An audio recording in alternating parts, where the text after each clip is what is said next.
My pick for the third one, I did originally want to pick Quidditch, so I picked another one, and it is a fictitious sport from the movie Starship Troopers, and the sport is called jump ball, I think. Now, just before we start on this sport, I actually really like this movie. I really like Starship Troopers. I don't know where you guys stand on it. Yep. Ben, have you seen Starship Troopers? Sorry, let's just clear this up. Ben has never seen anything ever, so this is a good kind of indication of where we're coming at. Ben, have you seen Starship Troopers? So, Starship Trooper is a song by Yes, isn't it? Yeah, it is. Okay, that's true. And it's got some video with it, with a sport. Yeah, that's it. You cracked it. It's the only reason I picked it was to tie back into the prog rock. So Starship Troopers is a movie based on a Robert Heinlein book of the same name. And the book has got some very controversial propositions on society and views on the world at large, which we won't get into now. And it's a sort of serious commentary on stuff like, you know, you need to have done military service before you can vote and stuff like this. But the movie version basically flips it on its head. It's not silly or it's not spoof, but it definitely has those light-hearted critiques of that sort of right-wing sort of viewpoint. The director had done now RoboCop, yeah, and Running Man. Mm. It has quite the feeling of RoboCop with those adverts, the Magna Volt car alert system. Yeah. Such. Would you like to know more? Yeah. It's style. Good. It's very an 80s movie done in the 90s, right? Yeah. Absolutely. But in RoboCop, you had the adverts lampooning like commercialism and stuff like that. In Starship Troopers, it's all, you know, poking fun at this sort of right-wing ideology a little bit with kids. Dean, can I just have a segue there? Go. Ben, have you seen RoboCop? If I say yes, are you going to ask me for any details to check? No. I've seen RoboCops. Good. Yeah, he's seen the RoboCops. Anyway, Dean, let's get back to Jump Ball. Jump Ball. So it's set in space, sort of. They go to this, you know, planet to destroy big alien bugs, and that's basically the driving plot behind the movie. But it's start at the start before these kids get enlisted into the armed forces. It's set in their high school. Not really a critique of the sport itself, but you have that thing, that sort of Grease sort of thing, that sort of Happy Days thing, where you have actors clearly about 32 years old playing like teenagers at the high school, setting up what's going to happen later, which I always find really hilarious. They're setting up, they're all in high school, and they're playing like high school sports. They're playing this game called Jump Ball. Now, my first issue with this is it seems pretty much almost, even though it's a fictitious sport, very, very, very, very similar to American football, which leaves a sour taste in my mouth. Not because I don't like American football. For the record, I don't, but that isn't the reason. American football is probably the most complicated thing in the world. I've never been able to follow it, but that isn't my main reason for not liking Jump Ball. The fact that this story is set in Argentina, you know, these kids are at like a high school in Buenos Aires or something. Nobody plays American football in Buenos Aires. They all play actual football. They play soccer. They're all like grew up idolizing Maradona, chasing a weasel around a football pitch for 2 days. You know, South America is like, you know, we talked about Pele, but like soccer, football, whatever you want to call it, that is their it's basically like that part of the world. It's Catholicism and Jesus and football. They're the two things. There isn't anything else. Right, so it's not actually American football, so you can't just say, oh, well, maybe at some point that just sort of overtook the collective consciousness of Argentina and it became the most popular sport at that point. No, it's an evolution of American football, which implies that it was American football was popular there to begin with, and it sort of evolved into this. But it's not just American football. It's American football played indoors on basketball courts. Yeah, so let's get into the rules. And so the key difference is, I mean, the scoring seems insane. I can't make heads or tails of it. But anyway, it's set indoors. And it's set on like an ordinary size, like from what I can tell, like sort of basketball court. Which means that basically Jump Ball is only in the movie for about 2 minutes. Okay? So in these 2 minutes, we get to see maybe 2 or 3 like attacking maneuvers from the team. Now, in American football, I'll give it its dues. The reason why I don't get it is because it's so complicated. You have this huge stretch of grass in which they can stop and move forward up the pitch in almost like a strategic military campaign in which they try out different tactics and do substitutions. And in all the movies, I don't know if it's accurate, but in all the movies, you have all these coaches with their big like playbooks of little tactics that they've in like different maneuvers and training ground exercises that they've worked on over decades and stuff like that. And slowly but surely, there's a sort of strategic move up the pitch and try to give and take of ground on the pitch. So there's no scope for this, because basically what happens is somebody starts at one end of the pitch and throws it to the other side of the room, and somebody catches it and scores a goal. So that's the game. Everybody else is running around doing nothing. Maybe they're looking for the golden weasel. Yeah, maybe. It's the same thing. But where you said about Quidditch being elitist, jump ball is also a little bit elitist, but like athletically elitist, because essentially the only way you can get good at the game is if you can do like gymnastic kind of jumps. So you see gymnastics, people can do like springy jumps, but a lot of those kind of jumps and stuff they do on the floor maneuver at the Olympics and the thing, they're doing it on a sprung floor. So they're basically, they can bounce, they can do flips and and all this kind of thing. Oh, no. In jump ball, in Starship Troopers, you can essentially do those jumps from a hard wooden surface and basically leap bodily and do like a 360-degree turn in the air and land on your feet and score a goal. It's it's like you on stage. Well, you're talking about you on stage. I have seen you doing that, but not. I've seen you from behind. Okay, front, but you are doing that on stage. I have not seen any sprung. And that is exactly the point. Not everyone has Luke's athleticism on stage. In just a basketball hall. I mean, you need to put... He's disproving his own point because he's clearly training for jump ball. It isn't like elitist because he's training to do those backflips. You could train to be good at athletics, but nobody goes on like a wizard bridging program. You know, I've got a foundation degree in wizardry. I'm going to top it up and jump on a broomstick. I do agree with you is that it is a strike against it, because that is absolutely ridiculous. Like I say, you see like 2 attacks in the movie, and in both of those attacks, the main character does like a crazy like backflip over like about 3 people in order to catch the ball. And it's like, what are you doing that for? You know, it's like, it must be part of the game. It must be part of the game for him to do it 100% of the time. So what, do they get extra points for doing it? Do they get marked out of 10 for their like somersault or something like that? It's ridiculous. And it just makes it a farce as well. So 2 main reasons I don't like it. 1, the ridiculous jumps and athletics.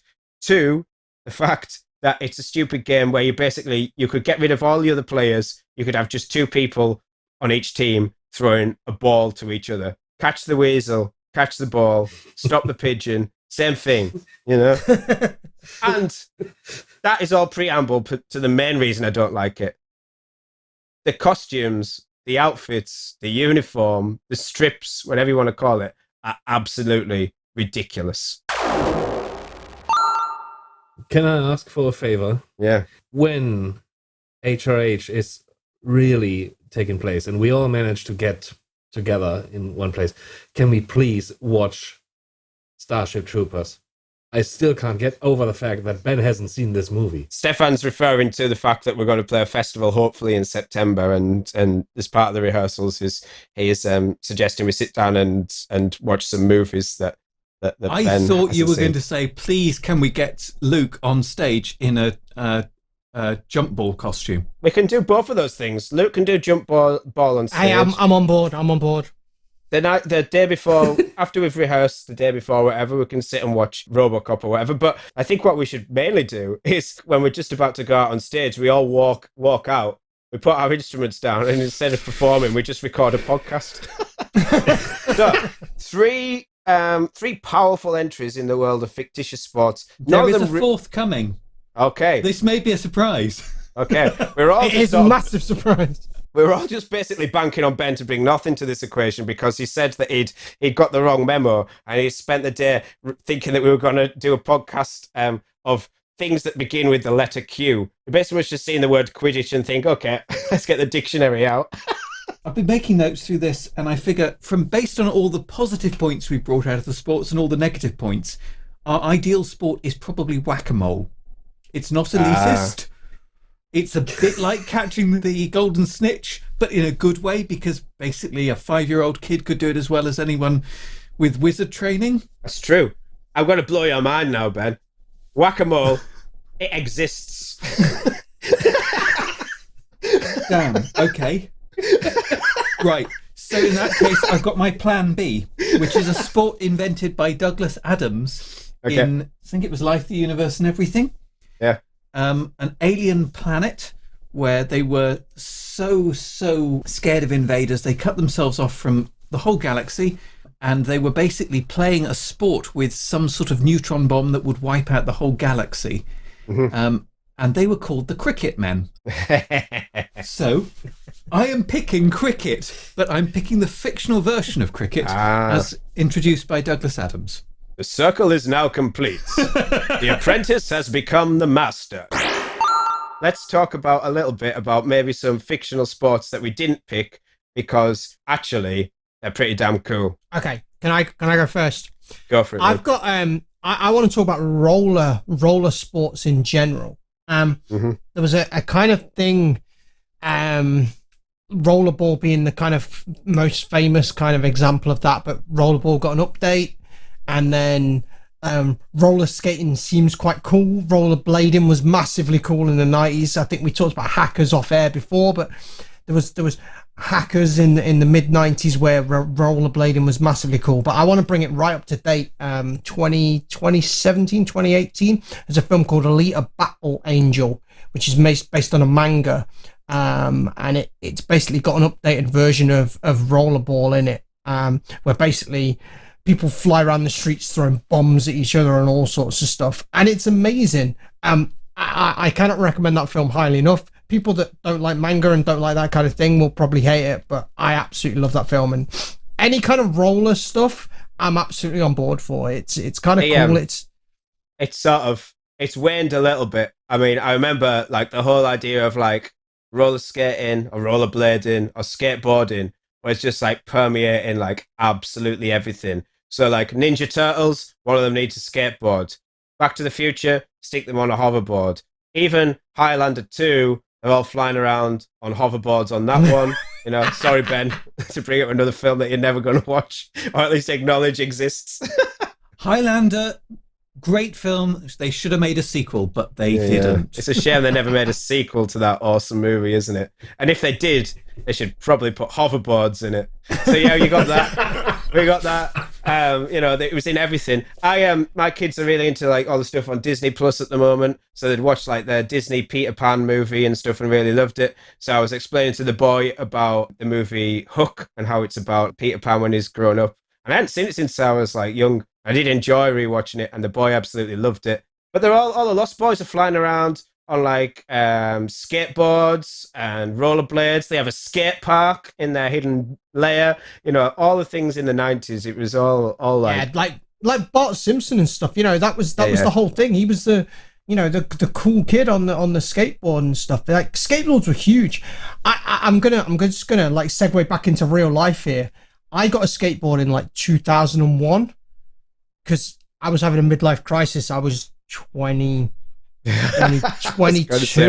21. I was having a midlife crisis at 21, which doesn't bode well for 2 years' time when I'm 42. Midlife crisis. Yeah, but like he was living out my midlife crisis. I'm 42 in a couple of years, so that's not boding well. But I got a skateboard, and I thought it'd be dead easy to pick up because I'm an idiot, and I got mugged while skateboarding, which is never good. While skateboarding, you were on the board and somebody mugged you. No. I was skateboarding in an area, and a hoodlum came. Anyway, not getting to that. Yeah. I lost my mobile phone. That was bad times. But then I decided that skateboarding down a hill quite fast would be a good idea.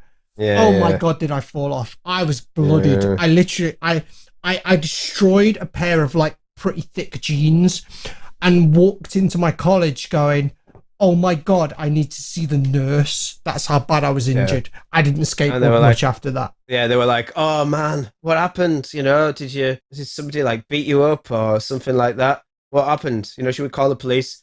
And you're like, no, I fell off my skateboard. And they're like, you're 25 years old. Get a grip. Yeah, Dean, I'm not joking. She asked to see my student card because she didn't believe I was a student. You were like the Fonz of the university days. It was just like the guy trying to fit in with all the kids, the 40-year-old looking guy with the skateboard. Hey there, fellow students, it's me, Luke, with my groovy skateboard and my sneakers. Cowabunga, man. We need to decide on a name for the podcast. What are we thinking? What's the standout? What have we decided? What have we solved with tonight's discussion? We've got Quidditch, which is catch that ball, jump ball, which is catch that ball, and the game in Star Trek, which is catch the ball and put it in a black hole. Yeah. And none of them are good. Maybe we're just not good at catching. That comes down to the cricket thing as well. It's all starting to make sense, you know. So in terms of an episode title for this, I don't think we're going to top Golden Weasel, guys. I think spray painting a golden weasel is the perfect title for this podcast. I'm doing the podcast voice because I'm talking to the podcast people in podcast land. And podcast people, I'm sure that the title Spray the Golden Weasel is gonna like be trending everywhere. That is gonna fire out of the YouTube algorithm. People are gonna be searching for that and stumble across our stuff. Now trending on Twitter. Yeah. Spray the golden weasel. I don't think so. We can't call it Spray the Golden Weasel because it sounds like a dirty euphemism, guys. You know, I'm just going off to spray the Golden Weasel. Christ's sake. Get a grip. Get a grip. Have you not heard? Sounds like you're pouring a pint of lager. Yeah, or worse. Oh, God. Excuse me, boys. I'm just off to spray the Golden Weasel. Be back in a sec. It's to anarchy. It's anarchy. Oh, my God. Okay. Yeah. Can we call it Pele and the Golden Weasel then? Yeah, the tale of Pele and the Golden Weasel, I think, captures the imagination and intrigue. The Ballad of Pele. Pele and the Tale of the Golden Weasel. Oh, basically what we've started to do now is write a new album, guys. This is conceptually genius. So I think the Pele and the Tale of the Golden Weasel. Pele and the Tale of the Golden Weasel is good. That's not too euphemistic, so we can go with that. And it's nice and ambiguous. Yeah, cool. I need to remember that. Once we're in a pub together and I have to go to the loo, I'm going to spray the weasel. No! Stefan, no! That's not it. Spraying. Fuck's sake, Stefan. Spraying is the last thing from our minds. For Jesus Christ's sake. Anyway. Should we decide out of the three that we've done, let's have a consensus. Which one is the worst? Is it A, Quidditch, B, the game from the Star Trek The Next Generation, or C, Jump Ball from Starship Troopers? I've seen none of them, and I think Jump Ball sounds the worst. Thank so you. My ignorant opinion is Jump Ball. Mr. Seven? Jump Ball. Let's do it. All right. I'm going to stick with Jump Ball because I picked it to begin with, although I would have happily gone with Quidditch. So, Stefan, it doesn't matter what the hell you say because you're outvoted, especially after you said spray. You got to go spray a wheeze. Guys, listen at home or in the comfort of your own car. Thank you for listening to our rambling chat about all things fictitious sports. Maybe there was one that we particularly forgot about.